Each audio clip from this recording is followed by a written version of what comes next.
የማርቆስ ወንጌል ያው በልማድ የማርቆስ የዮሐንስ ወንጌል እንላለን።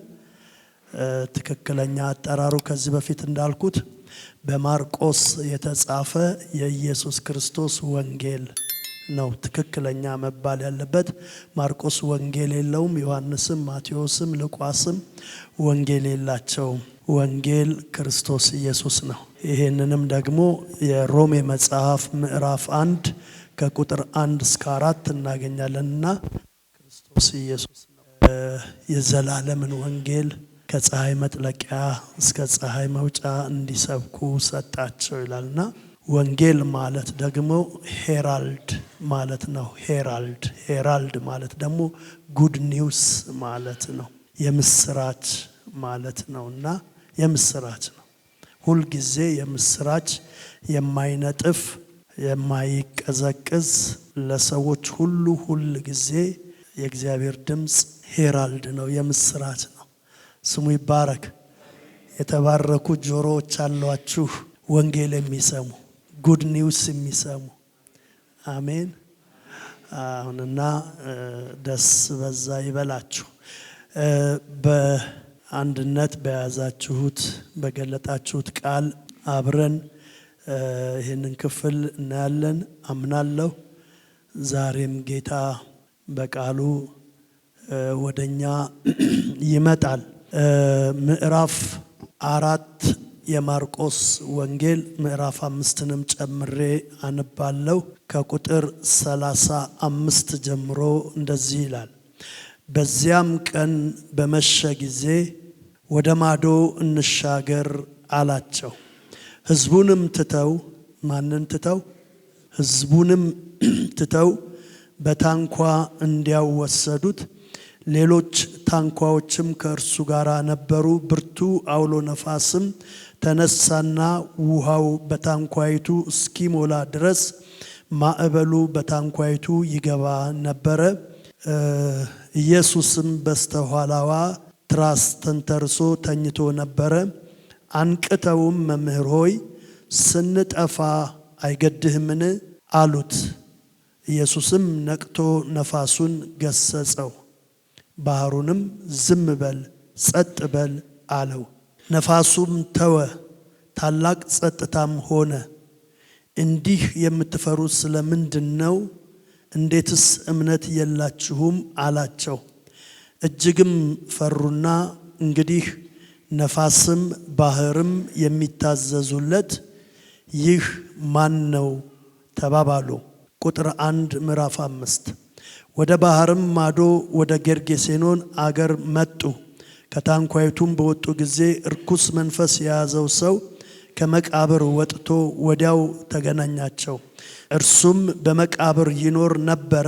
በሰንሰለት ስንኳ ማንም ሊያስረው በዚያን ጊዜ አይችልም ነበረ። ብዙ ጊዜም በእግር ብረትና በሰንሰለት ይታሰር ነበርና፣ ዳሩ ግን ሰንሰለቱን ይበጣጥስ እግር ብረቱንም ይሰባብር ነበር። ሊያሸንፈውም የሚችል አልነበረም። ሁል ጊዜም ሌሊትን ቀንም በመቃብርና በተራሮች ይጮህ ነበር። ሰውነቱንም በድንጋይ ይቧጭር ነበር። ኢየሱስንም ከሩቅ ባየ ጊዜ ሮጦ ሰገደለት። በታላቅ ድምፅም እየጮኸ የልዑል እግዚአብሔር ልጅ ኢየሱስ ሆይ ካንተ ጋር ምን አለኝ? እንዳታሰቃየኝ በእግዚአብሔር አምልሃለሁ አለው። ኢየሱስም አንተ ርኩስ መንፈስ ከዚህ ሰው ውጣ ብሎት ነበርና ስምህ ማን ነው ብሎ ጠየቀው። ብዙዎች ነንና ስሜ ሌጊዮን ነው አለው። ከአገርም ውጪ እንዳይሰዳቸው አጥብቀው ለመነው። በዚያም በተራራው ጥግ ብዙ የእርያ መንጋ ይሰማራ ነበርና ወደ እርያዎቹ እንድንገባ ስደደን ብለው ለመኑት። ኢየሱስም ፈቀደላቸው። ርኩሳን መናፍስትም ወጥተው ወደ እርያዎቹ ገቡ። 2000 የሚያህል መንጋ ከአፋፍ ወደ ባህር ተጣድፈው በባህር ሰጠሙ ይላል። እግዚአብሔር ቅዱስ ቃሉን ይባርክልን። በዚህ ውስጥ ሁላችንም አንዳች ነገር ይዘን እንድንወጣ ይርዳን። ለኔም እግዚአብሔር የቃሉን ደጅ የቃሉን ፍቺ ይክፈት ይግለጥልኝ። አሜን። ይሄንን ከወንጌል ደጋግመን የሰማነው ክፍል እንደሆነ አውቃለሁ። የሆነ ነገር በልቤ በውስጤ ስላለፈ ከናንተ ጋር ለመካፈል ይሄንን ሐሳብ ያስኩት። ቅድም ብዙ ሕዝብ የሚል ነገር አይተናል። እሱ በራሱ አንድ የሆነ መልእክት አለው የሚል ነገር አለኝ። ብዙ ሕዝብ የኢየሱስ ክርስቶስን አንዱ ኳሊቲ ልነግራችሁ ፈልጋለሁ። ይሄ አንዱ ኮር ሐሳቤ ነው። የጌታ የኢየሱስ ክርስቶስ አንድ ኳሊቲ አለው። ኳሊቲ አንድ ብዬ ስል ሁለት ናቸው፣ ግን አንድ ያልኩት አጣምሬ እንደ ፔር ወስጃቸው ነው። የጌታችን የኢየሱስ ክርስቶስ ኳሊቲ ምንድናቸው ብላችሁ ብትሉኝ፣ he is always available, he is always approachable የሚለውን ቃል እንድትይዙልኝ እፈልጋለሁ። ወደ አማርኛ አመጣዋለሁ። በዚህ ስፍራ ላይ እንደውም ይሄንን 1 2 3 ለአገልጋዮች አስተምሬያለሁ፣ አገልግያለሁ። ጌታችን ኢየሱስ ምንድነው? available and approachable ነው። available ማለት ሁል ጊዜ የሚገኝ፣ ሁል ጊዜ ለፈለገው ሁሉ he is available, he is not busy አይደለም። ከትንሽ እስከ ትልቅ አሁን ቢዚ የሚለው ቋንቋ ኦልሞስት አማርኛ ሊሆን ምንም አልቀረውም። ዲሲፕሊን የሚለው ቃል ኦልሬዲ አማርኛ ሆኗል። አማርኛ የሆኑ ቃሎች አሉ ከእንግሊዘኛው። ይሄ ደግሞ አሁን ቢዚ የሚለው ነገር ኦልሞስት ኮመን ቋንቋ ሆኗል። ቢዚ ራሱ የሚለውን ነገር ስናይ according to our priority ነው our busyness according to our priority ነው። ምን ማለት ነው? ቢዚ ነኝ ብለን ስንል ያንተ ጉዳይ ወይም ይሄ ጉዳይ ለኔ ፕራይመሪ ሳይሆን ሰከንደሪ ነው ማለታችን ነው። ቢዚ ስንል ካንተ ጉዳይ በፊት የሰጠሁት ቅድሚያ የሰጠሁት ነገር አለ ማለት ነው። ሰይ ለምሳሌ አንዳንድ ሰዎች ለምን እሁድ አትመጣም? ሰው ፓስተር እኔ በጣም ቢዚ ነኝ ካለ እሁድ የመምጣት ፕሮግራሜ ለኔ ፕራዮሪቲ የምሰጠው አይደለም፣ ቀዳሚ ጉዳዬ አይደለም፣ ሁለተኛ ጉዳዬ ነው ማለቱ ነው። ስለዚህ ሰዎች ቢዚ ነን ሲሉ መጀመሪያ የምሰጠው ጉዳይ አይደለም ማለት ነው። አንዳንድ የቸርች ፕሮግራሞች ላይ ምናምን ቢዚ ነኝ ይላሉ። ለምን? የኔ ቀዳሚ ጉዳይ አይደለም ማለት ነው። እዚህ ውስጥ ምናልባት ቢዚ ነኝ የምትሉ ካላችሁ አንድ ሰው በእናንተ ቤት ጥገኛ ሆኖ ፕራዮሪቲው ለእናንተ ነው። ለምን? በእናንተ ቤት ነው የሚኖረው እና ምንም ነገር ቢዚ ሊያደርገው አይችልም። አስጠግታችሁ ታኖሩታላችሁ፣ ትመግቡታላችሁ፣ ትቀልቡታላችሁ። በእናንተ ነው ሰርቫይቭ የሚያደርገው። እናንተ ጋር ባይኖር መኖር የማይችል ከሆነ ያ ሰው እናንተ ስትፈልጉት ደግሞ አውቄ ነው ይሄን ሐሳብ የምናገረው። እናንተ ስትፈልጉት ደግሞ ቢዚ ነኝ ማለት አይችልም። ለዛ ሰውዬ የህይወቱ ተቀዳሚ፣ የጊዜው ሁሉ ተቀዳሚ እናንተ ናችሁ መሆን ያለባችሁ። በእግዚአብሔር ጊዜ ላይ በእግዚአብሔር ነገር ቢዚ ነን ካልን እግዚአብሔርን ካልነው ጊዜው የማን ሆኖ ነው? ቀኑ የማን ሆኖ ነው? ለእግዚአብሔር ቢዚ አይባልም። ባጭር ቃል አንደኛ ሀገር ተረት አለ። ምን የሚባል ተረት አለ? ማን ላይ ቁጭ ብለሽ እግዚአብሔርን ታምያለሽ? ሰምታችሁ ታውቃላችሁ? ማን ላይ ቁጭ ብለሽ እግዚአብሔርን ታምያለሽ የሚባል እንዳለ በማን ጊዜ ውስጥ ነው ያለነው? በማን ዘመን ውስጥ ነው ያለነው? በማን ሰርቫይቭ እያደረግን ያለነው በማን ነው ብለን ስንል ለእግዚአብሔር ቢዚ የሚባል ቋንቋ የለም። ደግረ መንገዴን እውነት የሆነውን ያለ ትምክህት ልናገር። በህይወቴ እሁድን ኦልሞስት 99% እሁድን ከቸርች ቀርቼ አላውቅም። እሁድን ቀርቼ አላውቅም።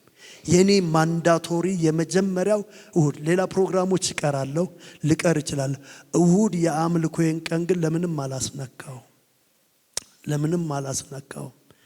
አንዴ ውጪ ተማሪ ሆኜ አንዲት እዛ ሀገር የቀጠሯት አንድ ማገለግላቸው ቤተሰብ አሉና ዛሬ ከኢትዮጵያ ሰዎች ይመጣሉና እባክሽን ማርግሬት ምግብ አዘጋጅ አሏት። ሲሏት ጋሼ ሰንዴይዝ ዘ ዴይ ኦፍ ዘ ሎርድ አይ ካንት ሪሜን ኢን ዘ ሃውስ አለች።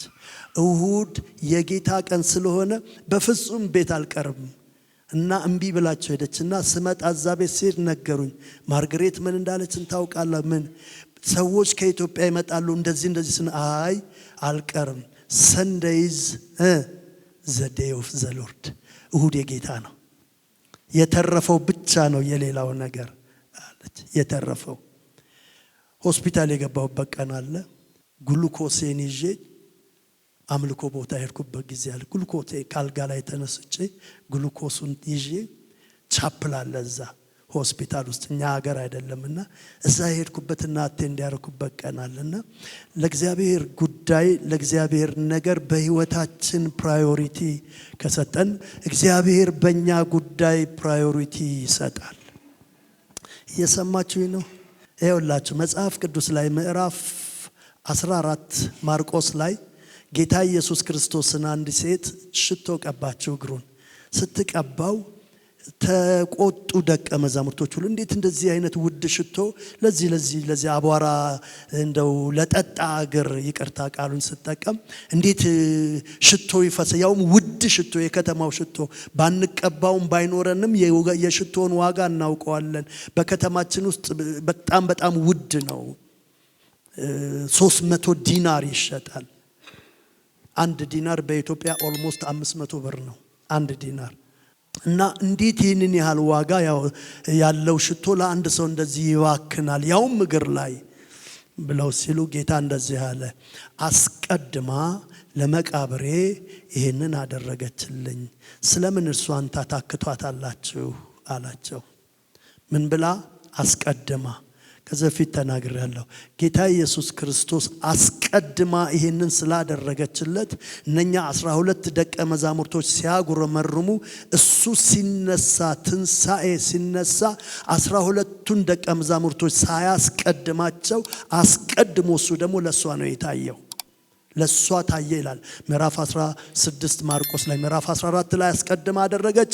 ምዕራፍ 16 ላይ ደግሞ ጌታ ኢየሱስ ከሞት ሲነሳ መጀመሪያ አይኗ ተገልጦ ኢየሱስን ያየችው እሷ ናት። ለምን?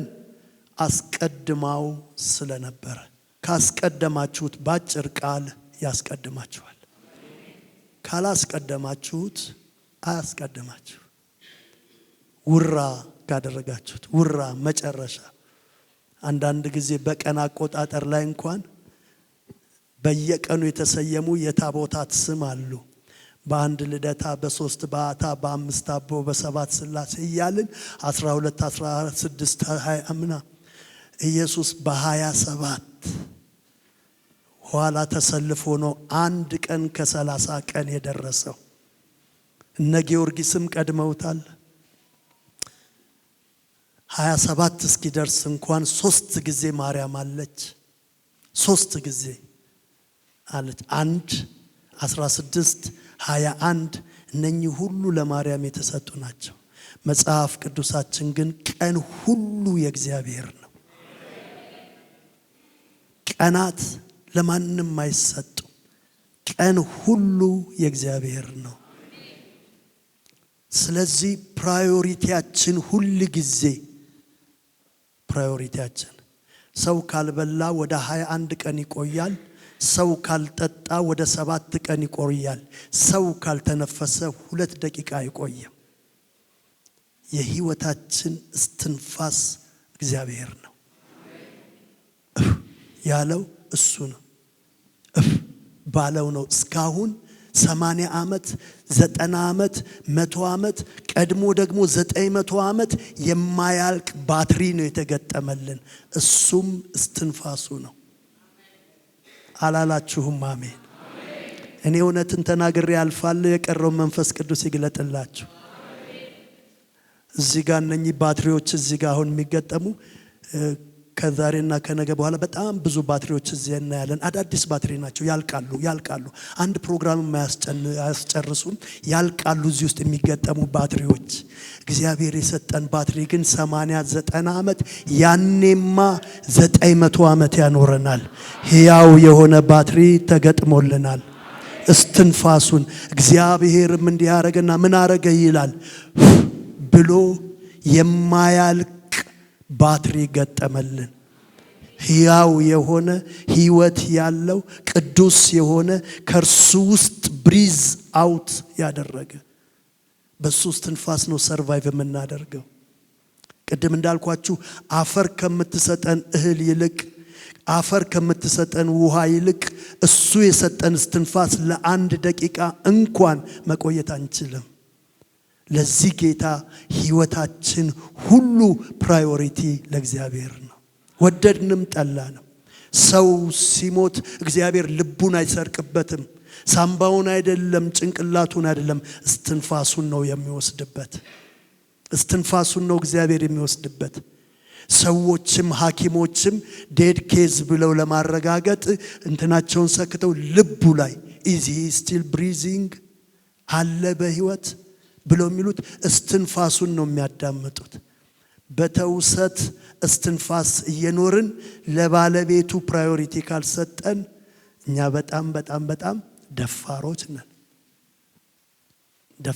በእርሱ እስትንፋስ እየኖርን ማለት ነው። ይሄ እስትንፋስ ሁለት ነው። አንዱ ይሄን ስጋ የሚያኖር ነው፣ አንዱ ለዘላለም የሚያኖር ነው። ጌታችን ኢየሱስ ቅድም ምንድነው አልኩን? ለኛ ፕራዮሪቲያችን መሆን አለበት።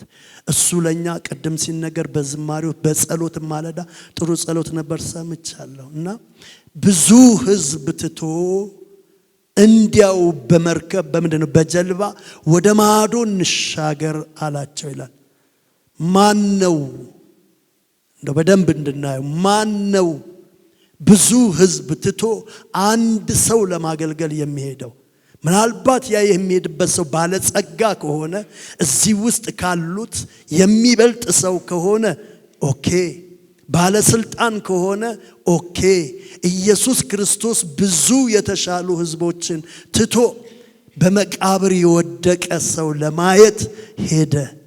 ይሄ ልዩ ኳሊቲ ነው። የኢየሱስ ክርስቶስ ብቻ ኳሊቲ ነው። ዲስታንስ አለው። ኃይለኛ ምንድነው ማዕበል አለ፣ ርቀት አለ። በምንድነው በመቃብር ቦታ ያለ ሰው ነው። ብዙ ሕዝብ ትቶ እዚህ እኮ መባ ቢሰበስብ በጣም ብዙ ያገኛል። እዚህ እኮ በጣም ብዙ አይነት ሰዎች አሉ። ነገር ግን የኢየሱስ ክርስቶስ ኳሊቲ፣ የኢየሱስ ክርስቶስ አይን እዚህ ብዙ ሕዝብ እያገለገለ እዛ እግር ብረት ያልቻለውን ሰንሰለት ያልቻለ እኔ አሁን ይሄን ማመን ያቅተኛል። ለምን? ዛሬ እኮ ወንጀለኞች በአንድ ካቴና ይታሰራሉ፣ መበጠስ አይችሉም። ሰውየው ምንም አይነት ካቴና አያስረውም። ምንም አይነት እግር ብረት። እስቲ ቆም አርጉና ፖዝ አርጉና ይሄ ነገር እውነት ነው እንዴ ብላችሁ እስኪ ያስቡ። እግር ብረት እግሩ ላይ ይገባል፣ ሰንሰለት እጁ ላይ ይገባል፣ ሁሉንም ይበጣጥሰዋል። ቆይ ይሄን አይበጥሰውም ብለው ይሄዳል፣ እሱ ጋር ሰንሰለት ይበጠሳል። ለምን? በእርሱ ውስጥ ያለ ኃይል ልክ አንዳንድ የመኪና ወይም የማሽን ጉልበት ይሄን የሚያክል የፈረስ ጉልበት አላት እቺ መኪና ወይም ይሄ ሞተር ይሄን የሚያክል የፈረስ ጉልበት አለው እንደሚባል እሱ ውስጥ ያለ ኃይል 6000 በትንሹ የሚያክሉ የአጋንንት ኃይል ውስጡ አለ። 6000 የሚያክል የአጋንንት ጉልበት እሱ ውስጥ አለ። በዛ ጉልበት ነው ሰንሰለቱን። ለምን? ሌጊዮን ነን ይላል ጌታ ኢየሱስ። ጠየቀው እዚህ ውስጥ ያላችሁ ስንት ናችሁ ብሎ ስለ እኛ ሌጊዮን ነን አለው። ሌጊዮን ማለት የሮማውያን ወታደር የሰራዊት መቁጠሪያ ስም ነው። 1 ሌጊዮን፣ 2 ሌጊዮን፣ 3 ሌጊዮን ብለው የሚጠሩበት ነው። ሌጊዮን ነን። 1 ሌጊዮን ወይም ባታሊዮን ምን ስንት ሰራዊት በዛ ውስጥ ይካተታል ብላችሁ ብትሉ ከ5000 እስከ 6000 የሚያክል ሰራዊት 1 ሌጊዮን ይባላል። እኛ ሀገር ክፍለ ጦር እንደምንለው እኛ ክፍለ ጦር እንደሚባለው ሌጊዮን። ስለዚህ በዚህ ሰውዬ ውስጥ ያለ ኃይል የ6000 የሚያክኑ መናፍስት ኃይል ስለሆነ ስጋው እንደማንኛውም ሰው ነው።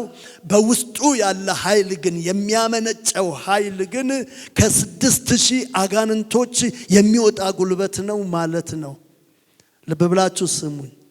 እና ምንም አይነት ምድራዊ ኃይል ይሄንን መንፈስ ሊቋቋም አይችልም። ሰውየው በስጋ ነው፣ ነገር ግን በስጋ ውስጥ የሚገለጠው ኃይል ግን በጣም ማይቲ ነው።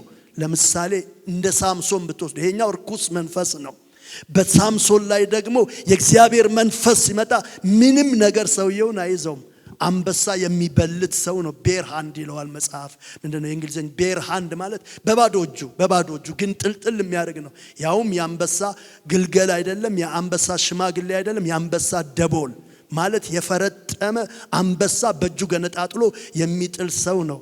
በሳምሶን ውስጥ የሚገለጠው የእግዚአብሔር ኃይል ምንም አይነት ነገር ሳምሶንን አያስረውም። ምንም አይነት ችካል ጸጉሩ ላይ ታስሮ ሳምሶንን አይዘውም። ይሄ በእግዚአብሔር ኃይል ሲገለጥ ነው። ይሄኛው ደግሞ በሰይጣን ኃይል ሲገለጥ ነው። ይሄኛው ደግሞ እግር ብረትን ይበጣጥሳል።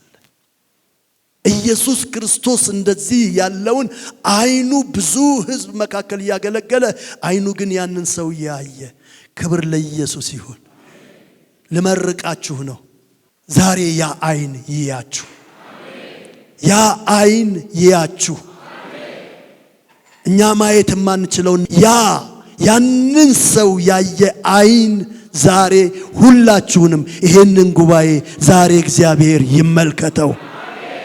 ይዘሽ የመጣሽውን ይዘህ የመጣኸውን በጓዳህ ያለውን የሚያስቆዝምሽን ነገር ዛሬ እነኛ የኤግል አይን የሚመስሉ የክርስቶስ አይኖች ይመልከቷችሁ።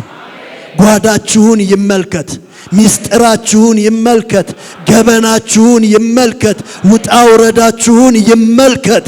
ኢየሱስ ብዙ ሕዝብ አይቶ አጠገቡ ያሉ ያንን ሰው ግን ተራራ ላይ ያለ ማንም ሊያየው የማይችል ቤተሰብ ራሱ ወስዶ የጣለውን ሰው ኢየሱስ አየው፣ ከሰማይ አየው። ዛሬ የመጣችሁት ለመታየት አይደለ። ጌታ ያያችሁ፣ እግዚአብሔር ያያችሁ፣ እግዚአብሔር ይመልከታችሁ። ለዚህ ጌታ ክብር ስጡልኝ። ሃሌሉያ፣ ስሙ ይባረክ። የመጀመሪያ ትልቁ እይታ ለዘላለም ደህንነት አየን። ለዘላለም ደህንነት ከዘላለም ሞት በሚያወጣ የደህንነት አይን አየን። ማቴዎስ ምዕራፍ 11 ቁጥር 28 አይደለም ከፍ ብሎ ምን ይላል? ብዙ ሕዝብም ወደ እርሱ ሲመጡ አይቶ አየም፣ አዘነላቸው። እረኞች እንደሌላቸው በጎች ሲቅበዘበዙ ይላል። የሚያግዳቸው የሚጠብቃቸው በእነሱ ኮንሰርን ውስጥ የሚገባ ሰው ስለሌለ አይቶ አዘነላቸው። እናንተ ደካሞች ዌልካም አላቸው። እግዚአብሔር ያያችሁ። አይበቃም? ይበቃል። ሞርዛን ኢነፍ ይላሉ አንዳንዴ። ይበቃል። እግዚአብሔር ይይሽ። ጓዳሽን ይግባ፣ ቤትሽ ይግባ። ሐናም በእግዚአብሔር ለመታየት በየዓመቱ ለመስገድ ትሄድ ነበር ወደ ኢየሩሳሌም። አንድ ቀን ግን የሷም አፕሮች በጣም ለየት ኤክስትራ ማይል ሄደች፣ አልፋ ሄደች፣ ተሻግራ ሄደች። በፊት የምታደርገው ስርዓትና ወግ ፈጽማ ነበር የምትመለሰው። በቃ ቄሱ ወይም ካህኑ እዚህ ነው፣ እሷ እዛ ናት፣ ሰው የሚያደርገውን ስርዓት። የዛን ቀን ግን የሱን ስርዓት ተወችና አልፋ ገብታ የእርሷና ጌታ ኬሮፍ እንደሚባል በካህኑ በኩል ሳይሆን ቀጥታ ወደ እግዚአብሔር ሄደች። ከሱ ጋር አወራች። ዛሬ ቀጥታ ያገኛችሁ ቀጥታ አግኙት እና አለች፣ ተመልከተኝ አለችው። ብታየኝ ብትመለከተኝ ልጅ ብትሰጠኝ መልሼ ላንተ ሰጠዋለሁ አለች። ያንን ጸሎት ባጭሩ ጸልያ ስትወጣ ከውስጧ ያ በርደን ስለተነሳላት ከዛ በኋላ ሐዘንተኛ መስላ አትታየም። ከዛ በኋላ አልቅሳ አታውቅም። ከዛ በኋላ በዛ ጉዳይ ጸልያ አታውቅም። ቤቷ ገባች።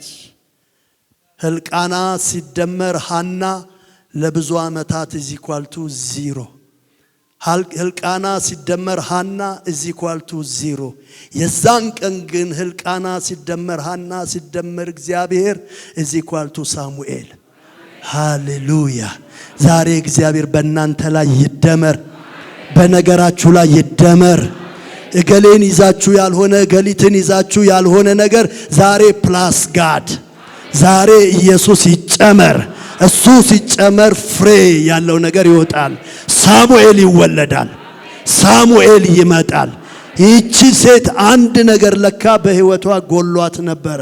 በሕልቃናና በእርሷ የሚያልቅ መስሏት ነበረ። የሚያልቅ ጉዳይ አይደለም። በሰው ያላለቀላችሁ ጉዳይ ዛሬ እግዚአብሔር ይጨመርበት። እባካችሁ አሜን በሉ። ያልኩት ማን ይጨመር? እግዚአብሔር። ለሐና የተጨመረ እግዚአብሔር ምን ይላል መሰላችሁ? መጽሐፍ እዛው ምዕራፍ 1 ላይ ሄዳችሁ ስታዩ ሕልቃናም ሐናን አወቃት ብሎ አይዘጋም። እግዚአብሔርም ማሰባት ውጤት ያመጣው በእግዚአብሔር መታሰብ ነው። ከዛ እንደተመለሰች ሕልቃናም ሐናን አወቃት፣ እግዚአብሔርም ማሰባት። እግዚአብሔር የማያስበውን ዓመት ብዙ አሳልፋ ነበረ። የዛን ቀን ግን በሕልቃና ብቻ ስላልሆነ እግዚአብሔርም ማሰባት። ነገር በብዙ አቅጣጫ ሞክራችሁ ያልሆነላችሁ ዛሬ እግዚአብሔር ይጨመርበት። ዛሬ እግዚአብሔር ይደመርበት። አገራችን አሁን ያለ ፊሎሶፊ አለ። አዲስ ፊሎሶፊ ምንድነው? መደመር። እኔ መጀመሪያ ከእግዚአብሔር ጋር ተደመሩ። ከእግዚአብሔር ጋር ተደመሩ፣ ውጤት ታመጣላችሁ። እግዚአብሔርም ከሀገራችን ጋር ይደመር፣ እጅግ ውጤታማ እንሆናለን። እና ዛሬ እግዚአብሔር ምን አደረገ ይላል? ተደመረባት። ወደዚህ ሰው ምን አለ? ወደ ማዶ ተሻገረን እንሄዳለን። ወዴት እንደሚሄዱ ስለሚያውቅ ጠላት መንገዱን ዘጋው። ታንኳይቷ እስክትደፈን እንደውም የማቴዎስ ወንጌል 3 ወንጌሎች ጽፈውታል ይሄንን ጉዳይ። የማቴዎስ ወንጌል ምዕራፍ 8 ጋር ስትሄዱ ወደ ቁጥር 22 23 ላይ ምን ይላል? ታንኳይቷም እስክትደፈን ድረስ ማዕበሉ በጣም መጣ ይላል። ጌታ ኢየሱስ ደግሞ ተኝቶ ነበር ይላል። ወዴት እንደሚሄድ ስለሚያውቅ፣ አንድ ምርኮኛ እንደሚያስለቅቅ ስለሚያውቅ፣ ከሰይጣን መንግስት ከዲያብሎስ መንግስት አንድ ሰው ሊነጥቅ እንደሚሄድ ኢየሱስ ስለሚያውቅ ታላቅ ማዕበል ምን ለማድረግ? ጀልባዋን ለመድፈን። አንድ አጭር ቃል ልናገር። ኢየሱስ ያለበት ታንኳ አይደፈቅም፣ አይደፈንም፣ አይሰጥምም። አውሎ ንፋስ ሊነሳበት ይችላል። ማዕበል ብርቱ ሊነሳበት ይችላል። ሜክ ሹር እናንተ ጀልባ ውስጥ ኢየሱስ አለ ወይ? የናንተ ነገር በጅምር አይቆምም። የናንተ ነገር ሰልፍ ሊበዛበት ይችላል። ፍጻሜ ግን አለው። ፍጻሜ አለው።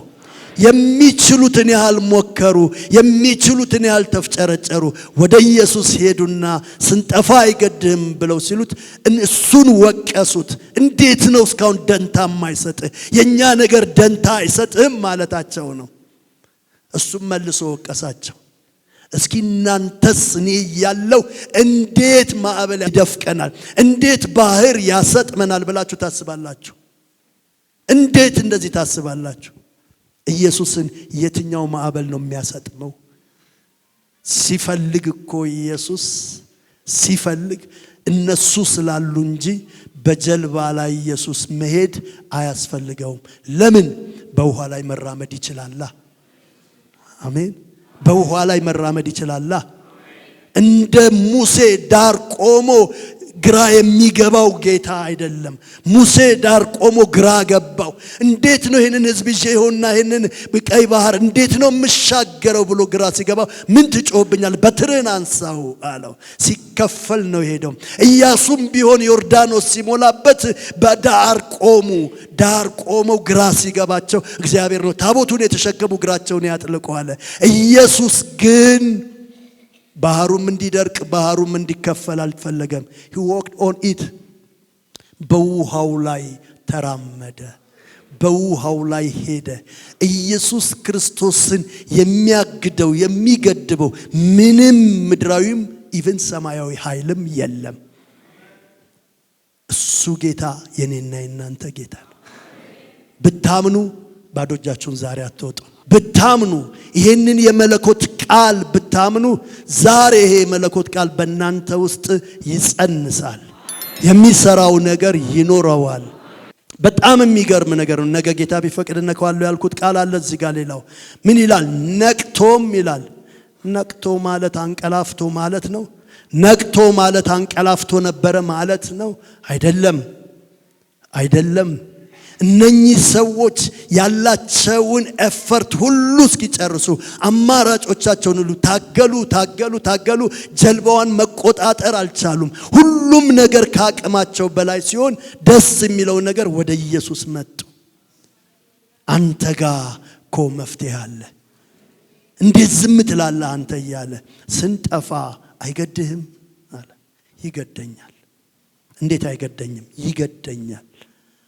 እነሱን ከገሰጸ በኋላ አሁን እናንተ ናችሁ ለጠላት በር የከፈታችሁት። ምን አርጋችሁ? እምነት ጎደላችሁ።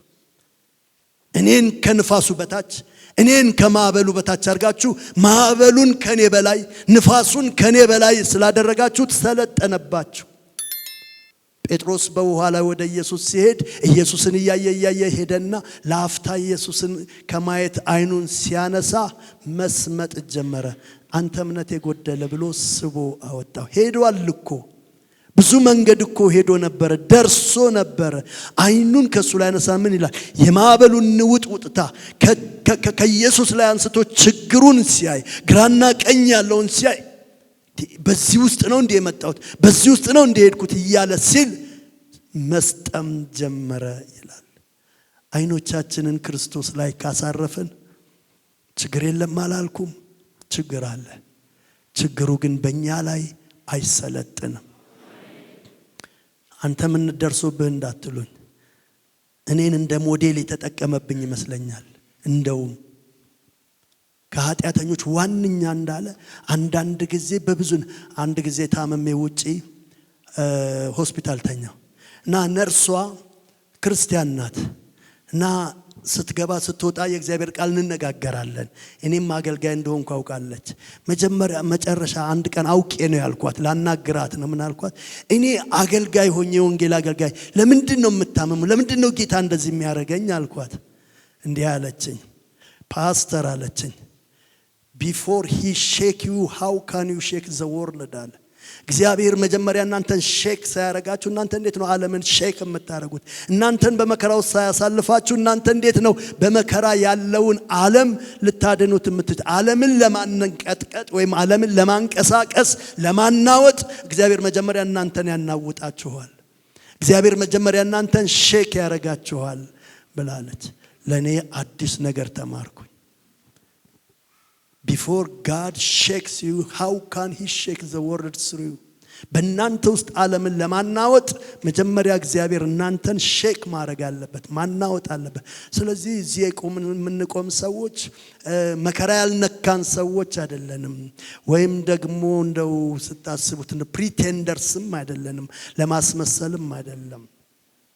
ጳውሎስ እስኪሞት ድረስ 2-3 የማይፈወሱ ነገሮች አሉበት ተሸክሞ ነበረ የሚዞረው። የማይፈወሱ ነው። ብዙ የእግዚአብሔርን ታላላቅ ሰዎች ብታያቸው በጣም ክሮኒክ የሆነ ነገር ተሸክመው ይሄዳሉ። እና ምን ልላችሁ ፈልጌ ነው፣ አይኖቻችሁን ክርስቶስ ላይ ካደረጋችሁ የማይታለፍ ነገር የለም። እዚህ የደረስነው መንገዱ ሁሉ ስሙዝ ሆኖ አይደለም። እዚህ የደረስነው ጌታን እየተማጸንን አይኖቻችንን እሱ ላይ አድርገን ነው እንጂ ብዙ ሼክ የሚያረጉ ነገሮች አሉ። እና ጌታ ኢየሱስ ተነሳና ገሰጸው ይላል። እስቲ ዝም ብላችሁ እንደለመዳችሁት ታሪክ ሳይሆን እንዴት ነው ሰው ንፋስን የሚናገረው? እንዴት ነው ሰው ከንፋስ ጋር የሚያወራው? አውሎ ንፋሱን እኮ ተናገረው እንደ ሰው። ምን አሉ? ዝም አትልም እንዴ አለው። ክብር ለጌታ ይሁን። ዝም አትልም እንዴ ሲለው ሰማው። ምኑ ነው የሰማው? አጋንንት አይደለም፣ ሰው አይደለም። ምኑ ሰማው? ንፋሱ ሰማው። ባህሩንም ደግሞ ተናገረው። ዝም አትልም እንዴ ጸጥ አትልም ሲለው ባህሩም ሰማው። ክብር ለዚህ ጌታ ይሁን። ክብር ለዚህ ጌታ ይሁን። ይሄ የመጣችሁበት ቤት የጠንቋይ ቤት አይደለም፣ ያዋቂ ቤት አይደለም፣ የሆነ ጠቢብ ሰው ያለበት አይደለም። ነፋስም ባህርም ሞገድም የሚታዘዝለት ጌታ ጋር ነው የመጣችሁት። የሚታዘዝለት ይህ ትንሽ ነገር አይደለም። እዚህ ንፋሱን ገሰጸ፣ ባህሩንም ገሰጸ፣ እዛ ደግሞ መናፍስትን ገሰጸ፣ አጋንንትን ገሰጸ። ምን አለ በዚህ ሰው አፍ ውስጥ? የስልጣን ቃል አለ። ክብር አምጡልኝ እንደገና። የስልጣን ቃል፣ የስልጣን ቃል፣ የስልጣን ቃል አለ። በአፉ ላይ ምን አለ? ኦቶሪቲ አለ። መናፍስትን የሚያዝ ኦቶሪቲ አለ። በሽታን የሚያዝ ኦቶሪቲ አለ። ስልጣን አለ። ግዑዝን የሚያዝ ተፈጥሮን የሚያዝ በአፉ ላይ ስልጣን አለው። ኢየሱስ ትንሽ አይደለም። በሳይዝ አይለካም፣ በዌይት አይለካም። ሂዝ አ ማይቲ ጋድ። እሱ ኃያል አምላክ ነው። በአፉ ቃል አጋንንትን፣ በአፉ ቃል ባህርን፣ ነፋስን። ወደ መንገድ ሲሄድ ተርቦ አንዲት በጣም በቅጠል የተሞላች በለስ አየ። ከመንገድ አወጣችው። ከመንገድ ወጣና ፈለገ። ቅጠል ብቻ ናት፣ ቅጠል ብቻ። አሁንም በአፉ ቃል ምን አላት ይላል? ረገማት። በአፉ ቃል እጽዋትም ድምፁን ይሰማሉ። በአፉ ቃል ሲረግማት ወደውኑ አይናቸው እያየ ደረቀች ይላል። ቃል ይምጣላችሁ፣ ቃል ይምጣላችሁ። ዛሬም ከአፉ ቃል ይውጣላችሁ። በሽታችሁን የሚያደርቅ ችግራችሁን የሚነቅል የመካኖችን ማህፀን የሚፈታ የእግዚአብሔር ቃል ይምጣላችሁ። የሰው ቃል ብዙ ሰምታችሁ ነገር ግን ምንም ያልፈየደ ምንም ነገር ያልሰራ ዛሬ የመለኮት ቃል ይምጣላችሁ። በእናንተ ላይ ዛሬ ቃል ይውጣ። ያ መቶ አለቃ እንዲህ አለ፣ በአፌ ላይ ቃል አለ አለ። የቃል ስልጣን እኔም ጋር አለ። የኔ ቃል ስልጣን ይሄንን ውጣ ብለው ይወጣል፣ ያንን ግባ ብለው ይወጣል። ይሄም የኔ የቃል ስልጣን ነው አለ። በየደረጃ የቃል ስልጣን አለ። እናንተ በካምፓኒዎቻችሁ የቀጠራችኋቸው ሰዎችን የማዘዝ የቃል ስልጣን እናንተ አፍ ላይ አለ። የቤታችሁን ሰራተኛ የማዘዝ የቃል ስልጣን በእናንተ አፍ ላይ አለ። በደረጃ በደረጃ የቃል ስልጣን አለ። የኢየሱስ ክርስቶስ ግን አልቲሜት የሆነ የቃል ስልጣን ነው። ቃሉን እርሱ ተናግሮ መቶ አለቃው ኢየሱስን አለ፣ እኔ እንኳን ሰው ሆኜ በእኔ ስር ያሉትን ግባ ስለው ይገባል፣ ውጣ ስለው ይወጣል። በቃሌ አዛለሁ። ቃል ተናገር፣ አንተም ቃል ተናገር። ቃልህ ስልጣን አለው። ቅድም እንዳልኳችሁ በዛች በለስ ላይ ስልጣን አለው፣ በንፋስ ላይ ስልጣን አለው፣ በባህር ላይ ስልጣን አለው። አሁን ደግሞ በበሽታ ላይ ስልጣን አለው። ከኔ ጋር መሄድ አያስፈልግም፣ ወደ እኔ መቅረብ አያስፈልግም፣ አንመጥንህም። ምን ተናገር? በቃልህ ስልጣን ብቻ ተናገር፣ ብላቴና ይፈወሳል አለ። ቀኝ እጃችሁን ስጡኝና አልጨረስኩትም፣ ልባርካችሁና ልጨርስ። ዛሬ በቃሉ ስልጣን ያገኛችሁ በኢየሱስ ስም። በቃሉ ስልጣን ነገራችሁን ያገኘው። ከዚህ ቃል የተነሳ ዛሬ ካንሰር ይድረቅ፣ የበሽታ ጉልበት ይቅለጥ፣ ችግር የሆኑ ነገሮች በኢየሱስ ስም በዚህ በቃል ስልጣን ይጠረጉ። በኢየሱስ ስም ይጠረጉ። ጉዳያችሁ የሆነ ቦታ ስታክ ያደረገባችሁ የተያዘባችሁ አመቶች ያስቆጠሩ በዚህ ቃል ስልጣን በኢየሱስ ስም ገደቡን አነሳለሁ፣ ገደቡን አነሳለሁ። ኢየሱስ ብዙ ሕዝብ ትቶ እንዲያው ወደ ማዶ ተሻገረ። ብዙ ነገር ተገዳደረው። ነገር ግን ወደዛ ሰው ደረሰ፣ ደረሰለት፣ ደረሰለት። ይድረስላችሁ። መድኃኔ ዓለም ይድረስላችሁ። የሰማይ የምድር ጌታ ይድረስላችሁ። ዛሬ ወደ እናንተ ይገስግስ። ኤልሳ እንዲህ አለ፣ ይሄ ነገር እኮ ከኔ ተሰውሯል፣ እንዴት ነው ነገሩ አለ። ነገር ግን ከነቢዩ ምናልባት አይን ከነቢዩ ምናልባት ቃል የወጣ ያለፈ ነገር እናንተን ካላገኛችሁ ዛሬ ከሰማይ ቃል ይምጣላችሁ። በቃሉ ስልጣን ቤታችሁን ያገኘው፣ ጓዳችሁን ያገኘው፣ ነገራችሁን ያገኘው። ክብር ለዚህ ንጉሥ ይሁን። አሁንም ሃሌሉያ። ገና ሲያየው ያ መንፈስ ሮጦ መጣና ወደቀ፣ ሰገደለት። ጊዜያችን ሳይደርስ ልታጠፋን መጣ አለው። በጣም ትልቅ ዊትነስ ነው ሰይጣን የሰጠው። አንደኛ እንደሚጠፋ ያውቃል፣ ጌታ እንደሚያጠፋው ያውቃል። በእስትንፋሱ በትር ይመታቸዋል ይላል። ጌታ እንደሚያጠፋው ስለሚያውቅ የታይም ጉዳይ ብቻ ነው። ገና አይደለንም ወይ? ፍርድ ተሸክሞ እንዳለ ያውቃል። ገና አይደለንም ወይ ብሎ አለው እና ጌታ ኢየሱስ በዛ መንፈስ ላይ ስልጣን ስለነበረው ያንን ሰው ነፃ አረገው። በጣም የሚያሳዝን ስሜት ነው እዛ ጋር የምታዩት። ሰውየውም ወደ ልቡ ተመልሶ ልብስ ለብሶ ከኢየሱስ እግር አጠገብ ቁጭ አለ። ሰላም ሰጠው፣ ረፍት ሰጠው። ቅድም እንዳልኳችሁ ዝም ብላችሁ እስኪ ኢማጂን አድርጉ። እንዴ ትንሽ ነገር እኮ መበጠስ ያቅታል። ይሄ ሰው የተጎሳቆለ ሰው ነው። ያንን ሁሉ ሰንሰለት የሚበጥስ ሰው ለኃያል ምን ይላሉ የቴዎሎጂ ሰዎች? ዴቪል ኢዝ ማይቲ በት ጋድ ኢዝ ኦልማይቲ ይላሉ። ሰይጣን ኃያል ነው፣ እግዚአብሔር ግን የኃያላን ኃያል ነው ይላሉ። እና ይሄ እኮ ኃይሉን እኮ አሳይቷል። ቀላል እኮ አይደለም። ይሄ መንፈስ ቀላል አይደለም። ማንም አልቻለውም። እስኪ ሞት ድረስ እኛ አንገለውም ብለው መቃብር ጋር ጣሉት። ነገር ግን ጌታ መጣለት። ጌታ መጣለት። አቬለብል የሆነ ጌታ፣ አፕሮቸብል የሆነ ጌታ፣ ለምጻም የሚቀርበው ጌታ፣ አመንዝራ የሚቀርበው ጌታ፣ እውር የሚቀርበው ጌታ፣ ማንም ሊቀርበው ለሚፈልግ ሁሉ he is always available and approachable።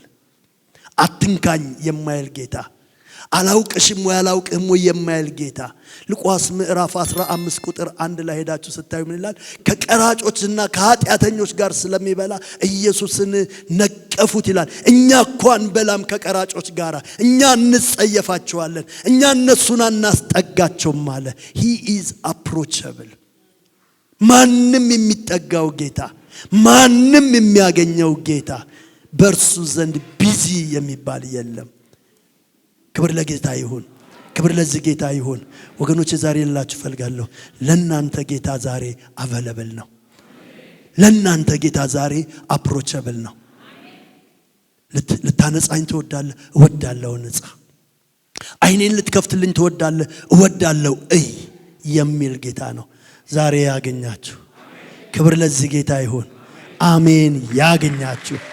ተባረኩልኝ።